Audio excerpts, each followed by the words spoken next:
અરે યાર ધનજીભાઈ નો સ્વભાવ હાવ નાખી દેવા જેવો છે નક્કામાં.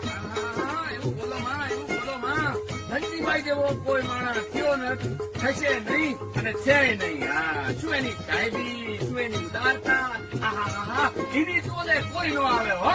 કાં એલા ટપુડા, કાં એકદમ એના વખાણ કરવા માંડ્યો. એની પાસે ફગ્યા બગ્યા આવી ગયા છે કે હું?